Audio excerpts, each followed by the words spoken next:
Hi guys, welcome back to my channel रिक्स वाल। Recently मैंने श्रीलंका ट्रैवल किया था। वो ट्रिप बजट ट्रिप था। आप अगर देख रहे हैं कि आप श्रीलंका जाना चाहते हैं और आप बजट ट्रिप करना चाहते हैं तो ये वीडियो आपके लिए सही है। तो मेरा जो भी एक्सपीरियंस था मैं आपके साथ शेयर करूंगा। मेरा आइटिनरी और मेरा कितना खर्चा हुआ था, ये सारे डिटेल्स मैं इस वीडियो में बताने वाला हूँ। चलिए शुरू करते हैं। सबसे पहले वीजा और नया प्रोटोकॉल क्या क्या है कोविड का, उस बारे में जानकारी देता हूं मैं आपको और उस बारे में बात करते हैं। सबसे पहले वीजा पहले ऑनलाइन अप्लाई करना पड़ेगा आपको। कोविड के पहले अराइवल वीजा देते थे श्रीलंका में इंडियन सिटीजन्स के लिए, लेकिन अभी क्या है कि वो काउंटर टेम्पररी के लिए बंद हो चुका है क्योंकि कोविड के कारण। और उसके पहले आपको सबसे पहले ऑनलाइन अप्लाई करना पड़ेगा। श्रीलंका की एक वेबसाइट है, मैं इस वो जो लिंक है मैं इस डिस्क्रिप्शन में दे दूंगा। और उसमें अप्लाई करने के बाद आपको एक हफ्ते के अंदर ही आपको वीजा मिल जाएगा। आपको ईमेल नोटिफिकेशन आ जाएगा, एक एक्नॉलेजमेंट मिलेगा, वो आपको कैरी करना है आपके साथ। वीजा के लिए ज्यादा कुछ चाहिए नहीं, आपको पासपोर्ट की डिटेल चाहिए था और आपका थोड़ा पर्सनल डिटेल चाहिए था। आप कब कब ट्रैवल कर रहे हो और मतलब ट्रैवल की डिटेल से चाहिए था। ज्यादा कुछ नहीं है, एक ही पेज एक ही फॉर्म है, वो फिल करके आपको सबमिट करना है, बस उसी में आपका हो जाएगा। फिर एक हफ्ते के अंदर आपको अप्रूवल ईमेल आ जाएगा, एक्नॉलेजमेंट ETA से, electronic travel authorization of Sri Lanka से। तो वो आप कैरी कर सकते हैं जब आप बोर्डिंग करते हैं, उसके पहले आपको ये शो करना पड़ता है। ठीक है, वो ये हो गया। अभी प्रोटोकॉल अभी क्या है कि जैसे कि ऐसे अभी इंडिया में भी RT-PCR चाहिए होता है, नेगेटिव रिपोर्ट। तो वहां जाने के लिए भी RT-PCR नेगेटिव रिपोर्ट आपको शो करना होता है, जाते वक्त भी और वहां से आते वक्त भी, क्योंकि नहीं तो वो बोर्डिंग पास देते नहीं है, नहीं तो प्रोसेस नहीं होता है। और आप जब श्रीलंका से वापस आएंगे तो आपको RT-PCR नेगेटिव टेस्ट रिपोर्ट चाहिए होता है। और एयर सुविधा का एक पोर्टल है, वहां पे आपको RT-PCR का नेगेटिव टेस्ट रिपोर्ट चाहिए होता है। और उसमें आपको डबल डोज की वैक्सीनेशन की सर्टिफिकेट उसमें अपलोड करना पड़ता है, तभी जाके आपको बोर्डिंग पास मिलेगा। अभी बात करते हैं फ्लाइट टिकट के बारे में। फ्लाइट टिकट एक्चुअली मेरा जाने का और आने का थोड़ा ज्यादा लग गया था, क्योंकि मैंने 20 डेज पहले ही बुक किया था। मेरा वीजा थोड़ा देर से अप्रूव हुआ था क्योंकि मैंने जब अप्लाई किया था तभी ट्रैवल के लिए जस्ट स्टार्ट हुआ था। तो वो धीरे धीरे ही अप्रूव कर रहे थे जो भी वीजा अप्लाई किया था। तो मैं उसमें मेरा थोड़ा ज्यादा लग गया था, जाने के लिए 10,000 और आने के लिए 10,000, तो लगभग 20,000 तो ट्रैवलिंग मतलब फ्लाइट टिकट में चले गए थे मेरा। तो आप अगर एडवांस बुक करते हैं एटलीस्ट 3 मंथ्स पहले तो आपको सस्ते में मिल जाता है। चेन्नई से तो ऐसे इंडिया से बहुत सारे जगह से है, बेंगलोर से है, कोचीन से है, चेन्नई से है और मुंबई से है, हैदराबाद से है और दिल्ली से है। ये सारे से आपको डायरेक्ट फ्लाइट मिलेगा और सबसे सस्ता आपको चेन्नई से मिलेगा। चेन्नई से सबसे सस्ते वाला मिल जाता है। आप अगर 3 मंथ्स पहले बुक करते हैं तो आपको 4,000 से लेके 5,000 6,000 तक आपको मिल जाता है डायरेक्ट फ्लाइट। क्योंकि चेन्नई से बहुत पास में है, 1 आवर 20 मिनट्स लगता है, कुछ फ्लाइट में 1 आवर में पहुंच जाओगे आप। और एक एप्स है वीगो करके एक एप्स है, वहां पे आपको थोड़ा सस्ता मिलता है एज कम्पेयर टू दूसरा एप्स में से, उसमें थोड़ा आपको सस्ता मिलता है। और उसमें आप होटल प्लस फ्लाइट भी बुक कर सकते हैं। होटल का भी काफी सस्ते वाला मिल जाता है उसमें। अभी बात करते हैं होटल का एक्चुअली श्रीलंका में बहुत सारे हॉस्टल है। आप अगर सोलो ट्रैवल कर रहे हैं, क्योंकि मैं भी सोलो गया था तो मैं मोस्टली हॉस्टल में ही रहा। हॉस्टल में क्या है, ज्यादा कॉस्टली भी नहीं रहता है और सस्ते भी रहते हैं। आपको दूसरे को ट्रैवलर भी आपको मिल जाता है, वहां पे आप टाइम स्पेंड कर सकते हैं और उनके साथ भी आप घूम सकते हैं। तो मोस्टली मैंने जहां जहां रुका है हॉस्टल में, 6 इंडियन करेंसी से, मतलब इंडियन INR से 600 500 400, कोई होटल में 1,000 था, मेरा 1,200 था। तो मैक्सिमम 1,500 के अंदर ही था मेरा, जितना भी मैंने जिस होटल में रुके थे। तो होटल का भी ज्यादा कॉस्टली नहीं है। अब अगर हॉस्टल में रुकते हैं तो आप थोड़ा पैसे आप सेव कर सकते हैं उसमें। और होटल बुक करने के लिए आपको वीगो जो एप्स मैंने बताया था वहां से आप बुक कर सकते हैं। मैं क्या करता था, मैं सपोज आज कोलंबो में हूँ तो कल मैं गोल में जा रहा हूँ, तो एक दिन पहले ही मैं बुक करता था, ताकि वैसे वाला बुक करता था ताकि वहां जाके पे करे, मतलब पे एट होटल वाला ऑप्शंस में वो सिलेक्ट करता था। तो उसी तरह मैंने पूरा श्रीलंका ट्रैवल किया था। अभी बात करते हैं फूड के बारे में। श्रीलंका में काफी वेराइटीज वाला फूड मिलता है। आप अगर वेज हो या फिर नॉन वेज हो, आपको अगर वेज भी हो, आपको वेज फूड श्रीलंका में इजीली मिल जाता है। और फूड भी इतना कॉस्टली नहीं है, मतलब 200 to 300, यानी अच्छा खासा फूड मिल जाता है। मैंने मोस्टली वहाँ के लोकल फूड ट्राई किया तो थोड़ा वो कॉस्टली था, तो फिर भी मैंने बजट में ही किया है। मतलब काफी सारे वेराइटीज फूड आपको मिल जाते हैं वहाँ पे खाने के लिए। वेज के लिए भी अवेलेबल है, कोई टेंशन नहीं। मतलब अब अगर वेजिटेरियन हो तो नॉन वेज के लिए भी सी फूड की वेराइटीज भी है, बहुत सारे हैं, तो उसमें भी कोई प्रॉब्लम नहीं है, इजीली आपको फूड मिल जाएगा।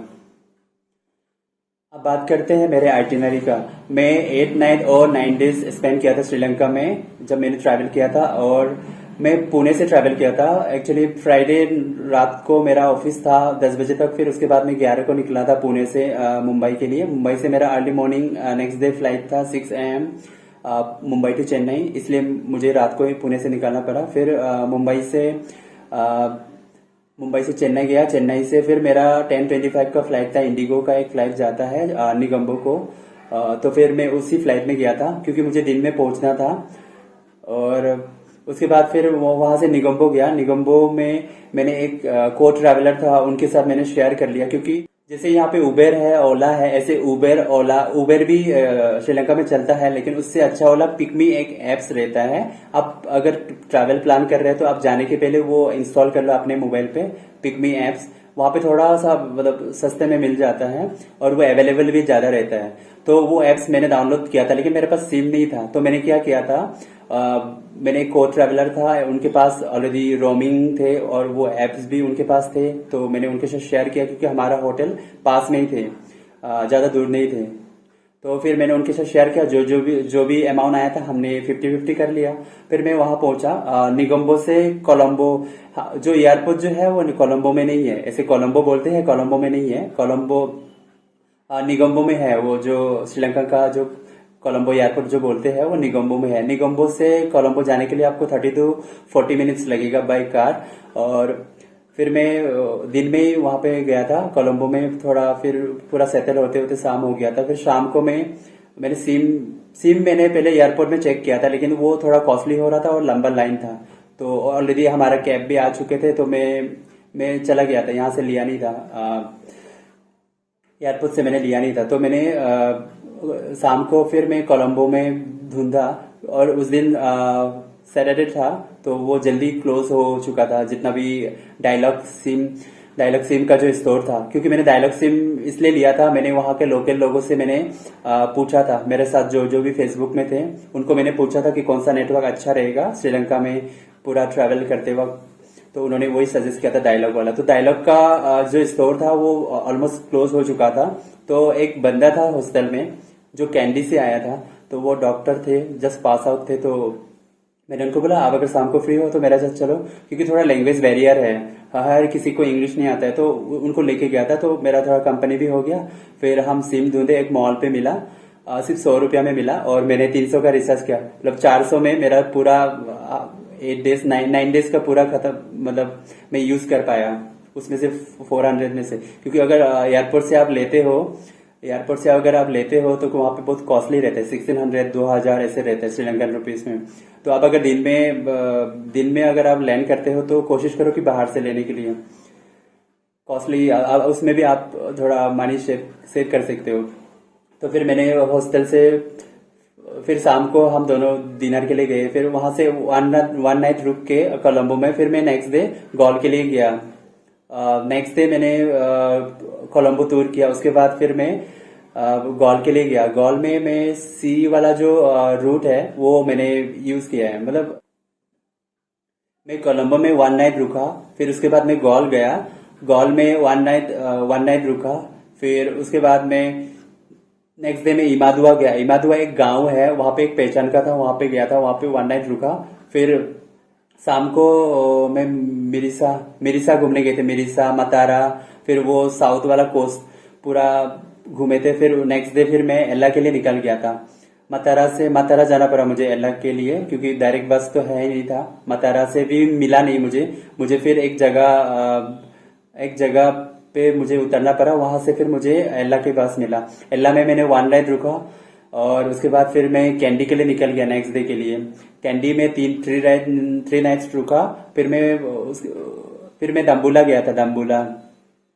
दम्बुला गया था। दम्बुला से फिर मुझे उसी दिन वापस आना पड़ा क्योंकि मुझे कोरोना टेस्ट करना था, आरटीपीसीआर टेस्ट करना था नेगेटिव, क्योंकि उसके कारण मेरा अनुराधापुरा आगे साइड में जाना नहीं हुआ क्योंकि वहां पे अच्छे लैब नहीं है कोविड टेस्ट के लिए। इसलिए मुझे कैंडी में 3 नाइट्स रुकना पड़ा। ऐसे कैंडी काफी अच्छा है, मैंने काफी एंजॉय किया वहां पे। एक्चुअली श्रीलंका का जो मैप है वो ओवल शेप है, तो आपको निगोम्बो में आप जैसे लैंड करते हैं तो वहां से ऐसे करके ऐसे राउंड करके ही सब लोग ट्रैवल करते हैं, जितना भी टूरिस्ट आता है।